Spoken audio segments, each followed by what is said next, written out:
About 6 years ago, I set up Project Rockit with my sister Ro, because quite simply, we reckon school should be a place where all young people have access to respect, creative expression, real leadership, not just for the people with a badge, the opportunity to be themselves, regardless of their social label, their reputation, how popular they are, how they look, what their sexuality is, or their cultural background. We reckon everyone deserves those opportunities. And the truth is, as we all know, bullying, whether it happens online or offline, robs people of these opportunities. It does. It means that, people that could have contributed something massive, something amazing to their school community are limited because we're all terrified.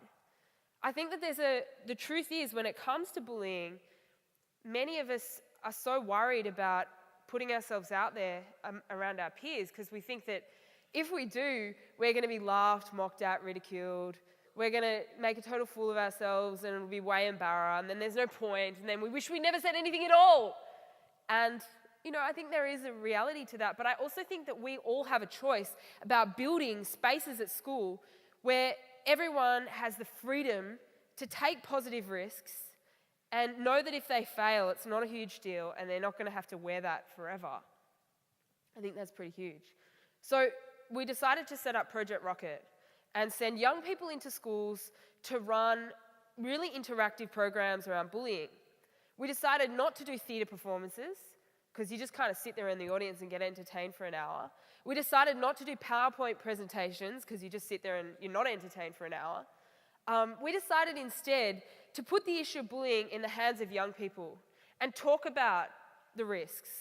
The thing is, as I said in that video at the start, I know that ignoring it, walk away and tell a teacher doesn't always work. And the problem is that we're often told to stand up to bullying, but we've got no clue what we're supposed to do or how we're supposed to do that. And we're all terrified of being judged, right? So we decided to name those risks, and we decided to talk together and collaborate and work out some ways that we can stand up and tackle bullying. 6 years ago when I launched Project Rockit, we were talking about bullying offline. Facebook was in its infancy, and as we all know, with the emergence of social media, bullying's kind of changed, hey? It's been pushed into the online space. And if you turn on the TV and watch Today Tonight, any given night, it seems that the media has some really horrible stuff to say about young people and technology, like only horrible. And I think that's kind of crazy. Because we all need social media. And I love Facey. I'm a technology addict. My weakness, I'm actually obsessed with Fruit Ninja. Yeah, and I know it's not social media, it's actually just like slashing bits of fruit on your screen. And I get really aggressive. And the other day my sister stayed at my house, and at 2 a.m. she got up to go to the bathroom, and apparently she could see the glow of my phone on my face. I just had to play it. I wanted to beat my score. So, I understand that technology is pretty important, and without it, we wouldn't, A, have the entertainment that we have. B, it would be difficult for us to connect with others in a way that's like independent. It's also easy to reach out online. There are all these like benefits. Online, we don't have to face the same judgment that we do offline. Many of us choose to use social media to kind of reinvent ourselves. We can be anything we want. We don't have to be confined by the way we look or the people who are our friends at school. And that's so liberating. But bad stuff happens. And it's interesting because people seem to think that cyberbullying is a technological issue. And I don't think it's a problem with technology. I think it's a problem with people.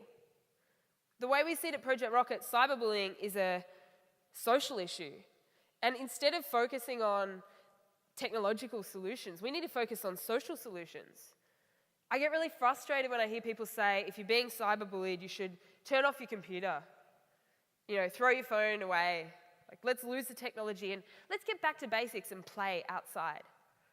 Because the reality is that's like so last century. And turning off your phone is like cutting off your arm. So that's just not realistic. So I think we have a huge opportunity to work out what we want this digital space to be. And as the generation that own this space, we have a responsibility to contribute to it, to take ownership of it, and to use it for whatever we intend, for good or for bad. And just as I think that the solution to bullying is leadership, is having the guts to stand up for what you believe in. I think the solution to cyberbullying is digital leadership. Showing when you don't approve. Typing dislike instead of like under abusive content, that kind of thing. Choosing to take ownership of this space that we all rely on, this world that wouldn't exist without us, because it wouldn't, which is kind of crazy. So I think we all have a really huge opportunity. And that's the thing that we choose to focus on at Project Rocket. The way I see it, our opportunity is that, well, the only person who decides how we treat other people is ourselves, online, offline. And we all know that there are social labels that exist at school. Some people are, always blamed for stuff they didn't do. Some people always have a rumor going around about them. Some people have a reputation, I can think of one guy I went to school with, for being that dude that always fights back. So people always play extra rough just to get a rise out of him. We know these people exist. There are the leadership types, people that are always given the opportunities and no one else is. They're the house captains, the sports captains, the official leaders. But I think that is kind of limiting because for the rest of us, well, we have leadership potential too. The way that we see it at Project Rocket is that leadership is in the decisions we make when no one's watching. It's taking the risks that we might fail, but just to stand up for what we believe in. And it's difficult because the rewards to social leadership, well, you don't get a badge like you do with official leadership, but you get something way bigger. The reward is, real leadership. Having contributed to a culture that you can be proud of and that you take ownership of. It's your impact is your reward.